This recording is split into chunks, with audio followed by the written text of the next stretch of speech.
Welcome again to Legacy Keepers podcast.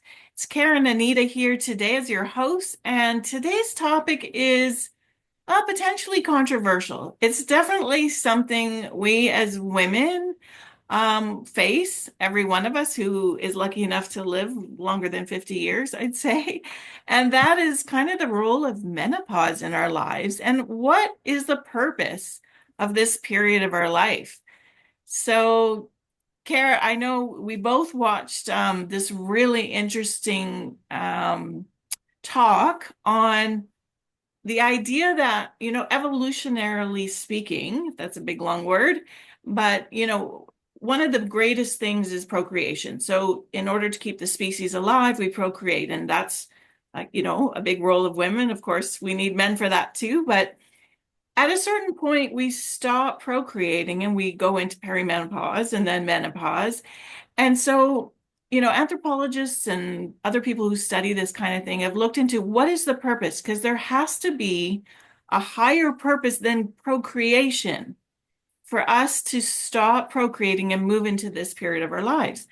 And what their answer has become is that the world needs, I'll say women, I mean men too, but women do tend to live longer than men. So we have a longer period of this age. Um, we need to share our wisdom and help the next generation to learn. What do you think about that, Kara?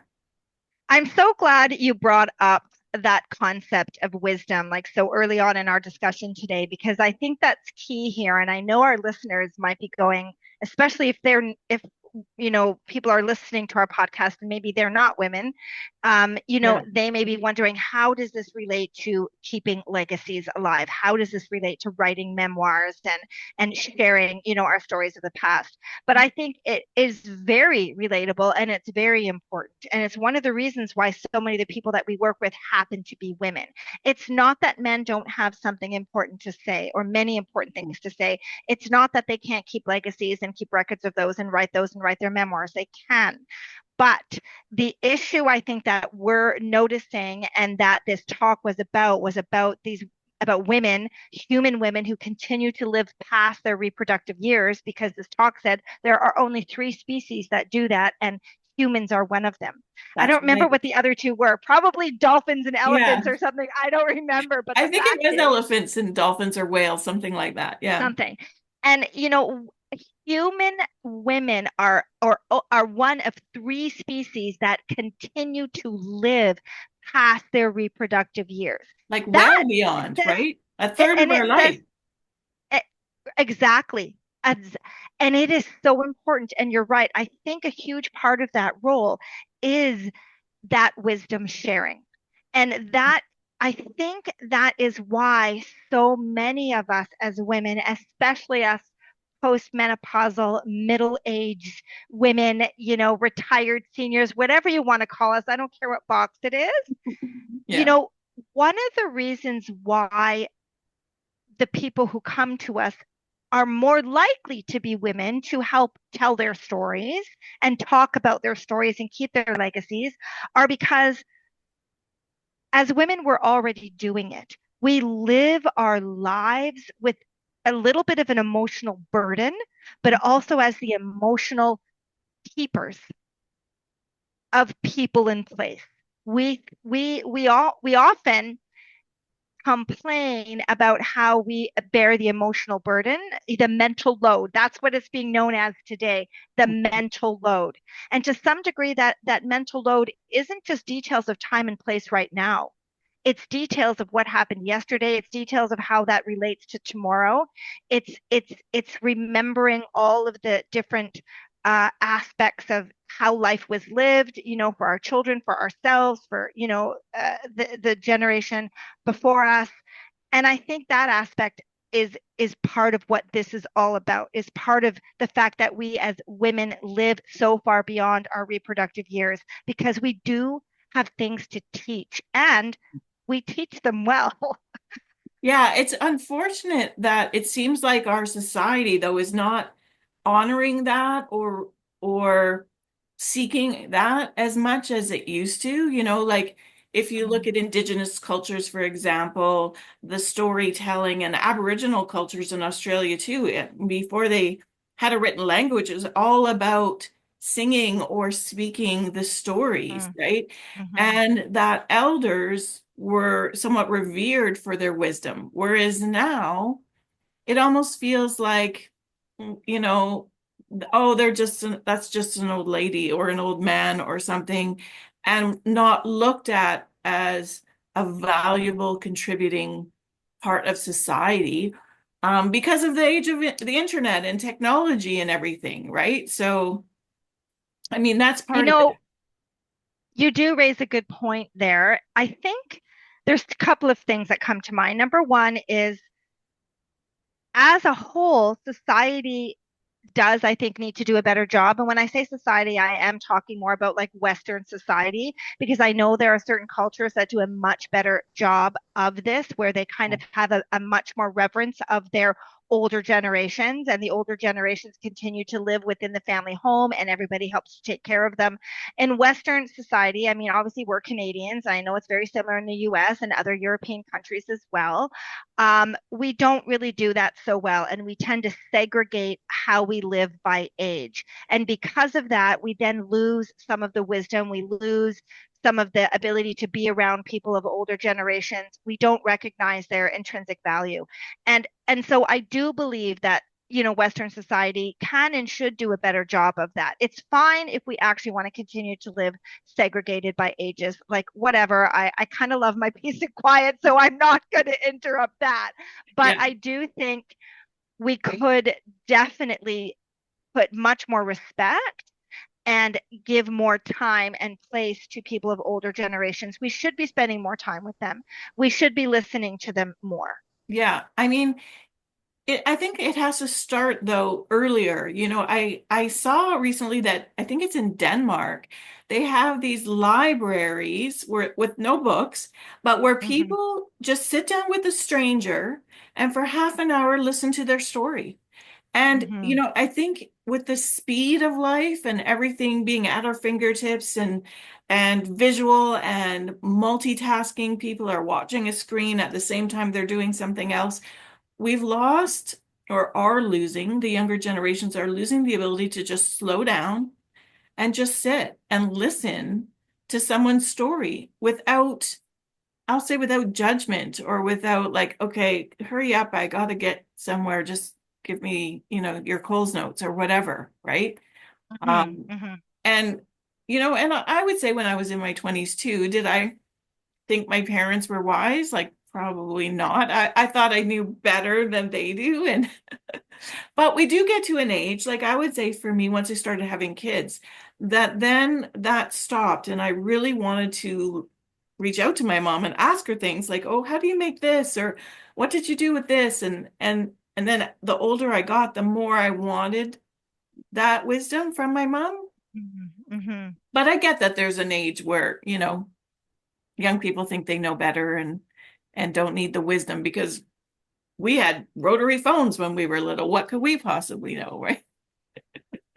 It's so funny because there's so many things that happen today, whether it be style, fashion, makeup, hair, like anything like that, that people think that are brand new. Like I don't know if you ever watch any of those TikTok videos where people are doing all this contouring, like young women are doing this get Yeah. ready with me, and they're doing all these ridiculous makeup contours. And I was like, that is so old. We were doing that when I was a teenager. Like, you think this is new, you Yeah. know, and and that's the thing though. That's to come back to our topic about postmenopausal women, and sort of the memory keepers, the legacy keepers, the wisdom sharers. Mhm. um that is something that we kind of lose a little bit when we do not spend a lot of time with that older generation. And because we're not spending time or hearing the stories or reading the stories or listening to others who have already gone before, who have lived all that life already, we think the younger generation or our generation or any generation that has a generation older that they can avail themselves of wisdom from. When they don't, they think that everything they're going through is new, is different. Right. It's like, I'm the only one who's ever gone through that. And honestly, no, it's not. it's not. When I think about my own life and my own trauma, okay? I would never minimize that because I lived it. I have lived experience in a lot of different areas, and it was really complex and it was really traumatic in a lot of ways. But as you and I both know, we've been working on some stories from, other people who've lived, past and who have already moved on and have passed away, and just reading their stories from war times. From times that I've never experienced and hopefully my lifetime will never experience. And I'm reading these stories and I'm thinking, my God, the things that they had to go through, like what they lived through in every moment of every day with bombs going on overhead and buildings falling down and husbands being taken prisoner for no reason and never seeing them again and children dying because they got some sort of illness and they couldn't get, medical care. And I think, not to minimize my own life or trauma or experiences, but it does kind of give me a sense of, oh, wow. And I thought I had it bad. So it's not Mhm. until we hear from other people, until those legacies come into play in those conversations or the books or memoirs we read, that we realize there are other perspectives. We do have things to learn from people who have already gone before. Yeah, for sure, for sure. I know reading my grandmother's story recently, my mom had taken it from a recording of my uncle who had interviewed her while she was living. And, I always knew her as the most cheerful, like strong, independent woman. She never remarried after coming to Canada. She came as a single woman with three children. And, I just assumed she was always that. And you forget, or you Wow. maybe don't know the trauma that they went through, and yet how she just kept going. And, and at the same time, I want to say, while we might not be able to relate to that because we haven't lived through that kind of a war scenario, I think we can always still share, like we could say, well, what did you do when things were hard? And the things that were hard could be different in their life and your life. I'm thinking Yes. just last week I was with my son who's in between jobs, and and he doesn't know what he wants to really do career wise, and part of me was feeling like, well, there's so many more options today than there was when I was in my early 20s. But what I shared was, well, when I was that going through that many, many years ago, I started with what I did know instead of what I didn't know. And I just gave him some That's right. advice. And so Yeah. our experience doesn't have to be the same to get advice around hardship or love or whatever we're looking for wisdom on, right? Hmm. Exactly. And this kind of brings me back. I love that you shared that you had that moment with your son where, you could call on your own experiences and very carefully give him a Yes. little bit of advice because we know about that. Yeah. Unsolicited advice is never welcome. But again, it brings me back to the whole concept of, as mothers and as women, whether we're mothers or not, I do believe we do have a responsibility, but also a really important role of wisdom keeping. And I don't mean to segregate the genders, but I do believe that there is an element of that there. I do believe that as women, we do share wisdom in a different way than men do. And I believe that probably because for the most part, we just live longer. We live longer, and our family members and our friends and our loved ones, especially younger generations, when they do come to us for advice, they usually come to us because they're needing a little bit of a softening.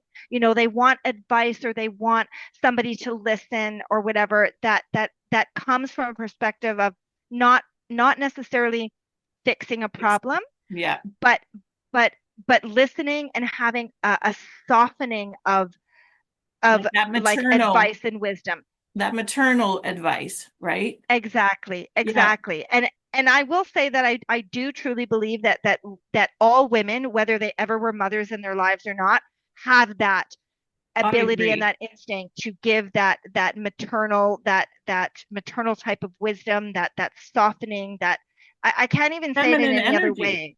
It's a Feminine feminine energy. energy. Thank Yeah. you. And also, I think, we women are always known to like chat with each other when we get together with other women. So we kind of have a culture of that.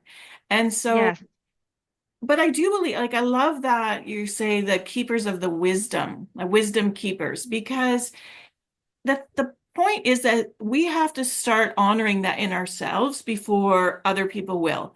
And if we go into this phase of life of menopause and beyond into retirement years, if we think we have something to offer and we act like that with each other and with our families, that's attractive to people, right? Whereas if we sit back and go, oh, yeah, I'm just an old lady, nobody cares but what I have to say, and, take that attitude, that's often what we get too. So amongst us, we have to honor each other as women and 100%. as in our senior years with each other that, wow, like, even if someone came to me and I didn't have, I was like, you know what? I know someone who went through something that would be able to talk to you about that. And that whole idea of it takes a tribe, right? To raise a Yes. child, but it takes a tribe to raise a community.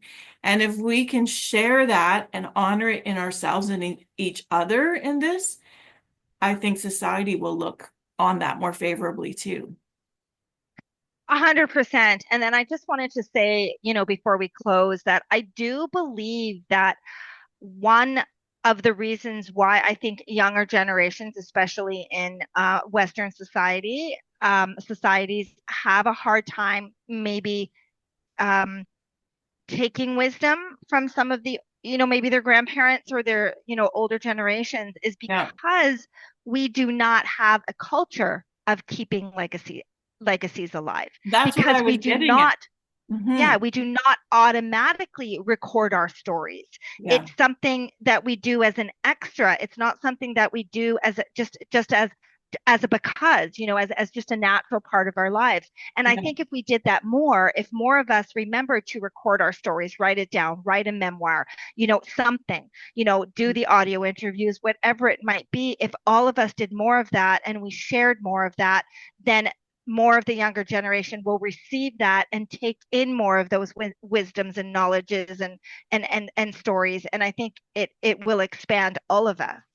Yeah. And I think you have a good point with writing it down because if someone's not in a place to hear it in the moment when it's spoken, they might they might not even have really understood what the person was getting at. But if it's written down permanently in some kind of record, then when they're ready, they could go back and read it and go, oh, that's what they meant.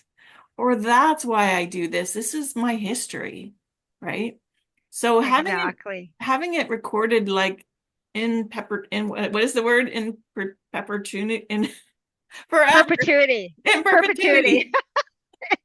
Perpetuity. I think is really important so that people can refer to it when they're ready to hear that kind of wisdom. Yeah, I totally agree. I Yeah. totally agree. Well, thanks again for joining us, everyone. It's Karen and Anita reminding you to keep your legacy alive. Have a great day. Bye. Bye.